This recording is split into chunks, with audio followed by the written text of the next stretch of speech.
today is our June 6th policy meeting. Present at the meeting, we have Dr. Lehman, Dr. Chanley, Mrs. Fabiano, Mrs. Ratner, and Mr. Zeichner.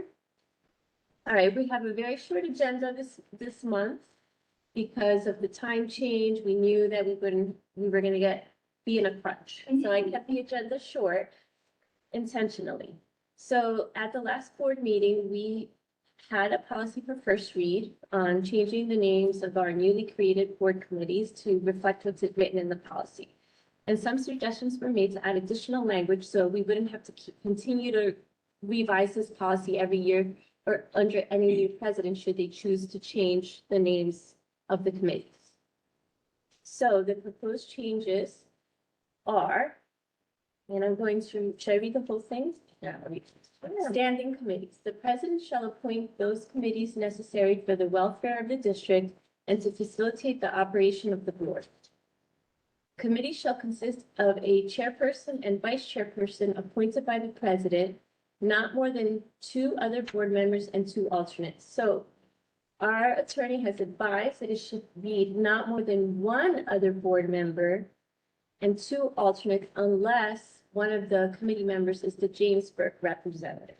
And that is to avoid having a Monroe quorum present at our meetings. So we will be changing that. Right, is that correct? Mm-hmm. So we're changing the word 2 to 1? Mm-hmm. All And we're right, gonna add in unless unless the Jamesburg rec, okay, so we're moving on from that. It says the president shall serve as ex officio. The chairperson may select members of the administration or members of the community as deemed necessary and advisable to share in the work of the committee. And then the standing committees, we decided we were gonna change the names, as we said, to our new names. There was an error. Finance should say finance/shared services, so that will be corrected. And then it'll say the standing committees include, but should not be limited to personnel policy, curriculum, co-curricular athletics, pupil personnel, finance, shared services, buildings, grounds, transportation, and security, legislative advocacy committee, community engagement, citizens advisories committee, and such other committees as are deemed necessary by the president. Okay, so we're adding by the president there. Ms. Alvarez, just really quick, because I know you have to print it out. I actually have the corrected one. Right, that's what I was gonna say. I have shared services on the attachment. So do I. Okay, Yeah, they already fixed it. okay, great. I do think there needs to be a slash Yes, legislative advocacy and community engagement. okay, You want to have to advocacy the slash. Right, Okay. just so we yes, confirm that that is one committee. Yep. all right. And then I had a question on the back that I didn't notice before. I don't know if we want to discuss this now. The second paragraph, it says the board reserves the right to meet and work as a committee of the whole in informational discussion and exploratory sessions. No official action shall be taken at those meetings unless so advertised. Should we add the board reserves the right to meet and work as a committee of the whole in informational discussion exploratory sessions as and will be publicized under the OPMA laws? Does it, well, the meetings don't have to be. They don't have to be published at all. That's a good. What they're trying to say is, But this is a committee of the whole, would be a board, so it's essentially a board meeting. So can we just add unless so advertised in accordance with the open public? That was a suggestion. Right, so I wanted then- to discuss. so I think it would make sense, I agree with you, that you don't want to make yourself have to advertise it unless the action is taken. That's the whole point of having committee meetings. What we do here is above and beyond, which is fabulous, and I know that Yeah, you make the decision whether or not you want to continue, which you will. But I think we have to be careful to leave it as is, and then maybe you can say, no official action shall be taken at these meetings unless so advertised, and what she said, and put a semicolon in as, As described under the. Right, in correct, accordance with. in accordance with, absolutely, Secretary. Sure. In in accordance with, Okay, The open public meeting. that. That would allow you to not have to advertise a meeting of the whole when there's no action being taken. got But it. if you, it's almost like a special meeting, basically. Yeah, Yeah. That's basically what we're saying. I think that covers you. okay. Is there any other questions about this policy? No. The only other thing, I do feel like there's a repetitive point on this second page, It says the Board of Education reserves the right to excuse members of the public who are in attendance at any committee where matters of a confidential nature are being Oh, I see. discussed. And then it says, and the committee or the chairperson may invite persons whose knowledge or expertise may be useful to the committee. But I think that's already said on the Right, first it's on the page. First page of the committee I chair. don't know if we need the whole paragraph at all. But I think it's important to say that it's open to public except. So I think you could end right there and get rid of it. So it basically will say the committee meeting would not be open to the public, period. And then that's it. Or should we say, committee meetings shall be open to the public with the exception of personnel and at. The and at discretion. Times, right, or and at times that confidential Right, we can even use what's there. information is discussed because we do have security. We have that. Right, so if you say, with the exception of the personnel committee, which is there, Okay. then write, like, I guess, cross out from whereby Okay, up until committee meeting. And you could Yeah. just do, or Yeah. where matters of a confidential nature Would not are be- being discussed. So you're pushing everything out right before where you put it all. I agree. And then you can get rid of the with the last, exception of the personnel committee or any committee meeting where matters of a confidential nature are being discussed. Okay, and then end it there. I would just end it there. ended at discussed. Yeah. Okay. All right, You'll give that to me also. yes? You can make this out? How about I take? You want to this? start out? Which makes out mine, so she might be able to make out yours. She might. She might. All right, so the next item on the agenda was what? Was Creating a work from home option policy. So I think conversation wise, and we could either just table this or we could look to research, this was not for the all, this would be for administrative. There are times where administration is having, it could be anything from an IEP meeting, it could be anything from a training where it's required, but perhaps the individual has a fever. And it's not about sick days. Most of us have more than enough sick days we'll never get paid for. But they just want to participate and maybe there is a training and they want to participate, so therefore they're logging on from home and they don't need to be in the building. Don't teachers. No, teachers- Be meetings at times as well. No, but I'm not talking about the teachers. Teachers are a bargaining unit that are separate and unrelated. This is not about the MCEA. This was a work from option home and my concern was regarding administration. We have a lot of administrators that even when they're homesick and we tell them to be home and they take sick days, they're still working from home. I'm fine with not even discussing it any further. It was something that came up. And I'll just share it. I don't mind. So basically I was going to have surgery. This had nothing to do with saving any sick days because I will not be getting all of them anyway because I'm under 18A, so I only get a certain amount anyway, but I didn't want to leave the district. I still work from home even though I took the sick days because sometimes we're in positions and a pupil personnel director might be in a similar position or a supervisor might be in a similar position where they want to be able to participate in the workday because it could be a meeting that they need to be on, a training that they need to be on. It's really a moot conversation because all of us as professionals do it anyway. But it would not involve, it's not all because everything is not equal. Is it Things are for different. administrators? When appropriate, it depends. So for example, if you're a principal of a building Right, and you're the only principal, but if you're a principal of the high school or principal of the middle school and you have 3 VPs that are doing the daily work and there's a training that you want to participate in, which would be a professional day, then you could. My concern is when a principal's out, you have to have someone to cover the. Well, that's why I said middle school and high school. Yeah. My thoughts on this is that there should be no work from home. I mean, given And I'm fine with that. sensible approval or a reasonable, any sort of accommodation that might need to be made, I don't feel that there should be a work from home. This only came up because I was approved to work from home under the previous administration. Like I said, and I'm making the statement aloud. The sick days that I took, I did not need to save. I'm not gonna get them anyway when I retire. It's okay. But this, Um, this should, this is. But that's where it came from. Right, but this isn't just about, this isn't about you. This is just in general, as administrators in general are also public employees and get the same thing as far as sick time, Right. vacation time, well, But- vacation time. is But very- that's where it came from because I originally didn't ask for this, but then out of respect Mhm. for the president, you had said, well, I'm not allowing, which was fine, to work from home. I did anyway, and I took my vacation, I took sick days, which was fine. It's not an issue. That's what my job is. But then you said, and I did ask to have it removed. I said I didn't want to have it discussed, but because you wanted to So leave it there because it was something that was said transparently. I wanted to let everybody know where it came from. I'm completely fine with not having to work from home option. It's not even an issue. It only came to be because, it came from COVID. And then we have a lot of administrators because they go above and beyond. That's their choice.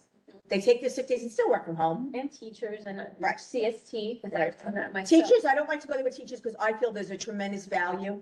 Well, with the they have in work person. that they Yeah. take home anyway, you know, like they can't get it So done. I was very happy and I want to make the statement to not have it on here, but we wanted for transparency purposes to leave it on here to say, but that is where, I mean, where it came from was, I was the catalyst in the conversation. Should we create a policy that states we don't do work from? No, because if you don't have a policy that exists to work from home, you don't have a policy that states you don't work. from I forget what there's a policy, I think, That's only- that discusses. That's only related to instruction and a state of an Because it said emergency. there's like a natural disaster, Yes. so the governor. We have that, The that's part of our emergency plan. Yes. But Yes. that would be like a statewide decision, not like a specific. It might be, it could be, for example, in my district, there was some schools that got flooded Yes. badly. That was my. So they had to go to remote, Right. and that was approved because they didn't have the capacity to move all these students. And I am glad you brought that up because there were some complaints by parents that during, I don't know whether it was the eclipse or that why didn't Dr. Shanley move you home? I do not have that authority. I want to make The that clear. governor. Yes, it's the governor, and I have to go to the county executive superintendent, and it would have to be in a timely fashion, and we never, unfortunately, we don't usually have that time. It's usually the next day, something's happening, so we don't have that. And I think it's good that we publicly let that know, because a lot of parents don't know, why didn't she just close the school? I don't have the authority to close the school. It just happened in East Harvard last year when they had their water thingy break. The school was gonna be closed for 2 weeks and they got approval from the executive. Was it, Old Bridge? Old Bridge had a flood too, had no water. Flooding last year. Yeah. Was that, what was the name of that hurricane? I forgot. That was over here. Yeah, So just to confirm, because we don't have like, we don't need a policy to keep things as they are. Correct. No one works so from no home. one is working from home this school year? No, you haven't I have- approved anyone? No. Okay. Like I said, Is that I wanted to be the catalyst and I wanted to just remove it for transparency Okay. purposes. We thought we could have a discussion. We had said publicly that we were discussing it at this Correct. month's meeting, so I wanted to uphold Absolutely. that for the public. But I have no issue with it. People have plenty of time. It's not an issue. And if anybody wants to work from home and take sick days, which I did, then that's my choice. No one made me. Yeah, I mean, the concern was also like fiscally thinking about it, like there are payouts for people when they I would, retire. I would. So like if everyone says, oh, I want to book, you know, not, and it doesn't apply to you. Yeah, it doesn't apply to But me. it That could statement, apply thank to somebody else, you know, we don't want them to say, I'm gonna work from home, so then they can bank sick time and I think- a payout. I think it's just the nature of the Yeah. people, I mean, I don't want to just say education, I'm sure Right. in other fields as well, but I remember being a Teacher teacher, of these having the schools. swine flu and answering parent emails Yes. at home, even though I was clearly, I know, it was like 2010 or something. That's how much I remember, all this moved around my concert. They actually called the swine flu. It was the H1N1. Not using like I don't know. improperly, no, but like. 2010, you are correct. It was the H1N1. We had a big meeting. We thought it was going to be a COVID back then. Yeah. Right, but I think that happens often, which like, you know, is fairly much appreciated because it's not a requirement, but like, I know that there are other teachers who do the same, so like, it's obviously appreciated from like now seeing the parent perspective of it, that happens because knowing that it's not a requirement, but I do think it's a lot of the people that are. I agree. But I will say that when it comes to administration, we truly are 24/7. Mhm. We're never really off the clock. We have a need and we shouldn't be. Our children come first, and if that means dealing with a crisis or a situation, 11 o'clock at night, 2 o'clock in the morning, that's our responsibility. And I'm very proud to say that my entire administrative staff goes above and beyond, and they are not a clocker in, a clocker out, or in any way, shape, or form. And I just want to make sure that, you know, so it's not an issue. We wanted to officially say that we're not going to discuss it. Okay, all right, thank you. Wrap it up a little Yeah. bit. The COVID policy was abolished probably a year and a half, 2 years ago, so that's gone. We do still have, and it will be on the agenda for approval Required. this month. Since we've been receiving, actually, we haven't received recently, since we received ESSER funding, that's the COVID-related funding, we had an annual requirement to publish a emergency remote school plan. So the policies are gone, but the plan is in place. Correct. The plan is, meets all of the expectations of what there's elements that we have to hit in the grant program software. We generated a PDF document, so see that as a board attachment. Basically, it says, these are our school hours, you know, these are the virtual tools that teachers would use, and it's very vague. And it's intentionally vague because every single scenario would be different. A 1-day closure versus a 5-day closure versus a month-long closure. God You know, forbid. there's a piece in there about involving our security to deliver lunches, you know, so there's little things in there that hit elements. Right, things like that, right? It's the same plan we've had, that we actually tweaked as we were going through it. So it's kind of where we left off with COVID in terms of full day, instruction, in terms of expectations for teachers and things like that. But, this is the last year we will be required to do that unless they change it or make a reason or put something else. Will in want to place. give us more money. No, well, the reason we have to do it now, some districts had more ESSER funding than we did. And they're still, as a part of the requirement to do that, they have to do this. We don't have any money left, but we still have to meet that requirement. So you'll see our chapter 27 emergency and remote school plan. It's the same one we had last year. And again, it speaks in general terms that allow us to adapt to anything that comes in front of us. And that goes to board approval? Yes, That'll So be it'll on be on the, for this. to this. Yep, you guys will see it. And I'm glad you brought it up because we wouldn't want anybody in the public to say, well, you said there is no remote, and then we saw the And we plan. clarified Thank for you. us. Thank Yeah, you, I mean, Dr. we're not allowed to declare it on our own. No. Again, the county executive superintendent. I do but not have the authority. we have a general plan in order to roll into it if we need to. Right, in an emergency situation. Yep. In an Emergency situation not approved by me. I do not have the authority. Jocelyn, just to clarify, is that, because I know there is that pending legislation that This has, is what we just read it. right, that has not been approved yet or signed. But if it was up to the individual districts to go remote, is this plan for that? Elements of it would make sense. So the way I look at what the pending legislation addresses is, say we get in a jam and we have to call snow day. And instead of adding days on the calendar or We we make get in it a jam, remote. we don't have time to do it, we can declare a snow day. The issue we have with that is, and, you know, in our plan, elementary wise, we would have to issue devices like we did, Yeah. right? So to get us geared up to get those out, it's not gonna take long, but we can't do it for one day on a snow day that's called at 9 o'clock at night for kids to have Chromebooks at 8 o'clock the next morning, right? Yeah. The high school's in a different situation, but in terms of student preparation and staff preparation, it's different, right? Mhm. Sometimes in a snow day, we get people without powers. Right. So I think the issues with that legislation center around, you know, sure, we can call a remote day, but if we can't get to school and there's power outages throughout the town, what kind of education are we gonna provide Exactly. on demand in an instant like that, right? Plain snow. Yeah. Right, exactly. So, and I think that's where you see some resistance coming from some of those, tomorrow we're gonna have a remote day, just so we can say that on calendar, but what is that remote day gonna do instructionally? Right. For the most part, in many cases, it's not gonna be what we would want it to be and expect it to be. So that's, I think, where any of the resistance comes from, that on demand. But we can get geared up and get devices out in a very quick manner.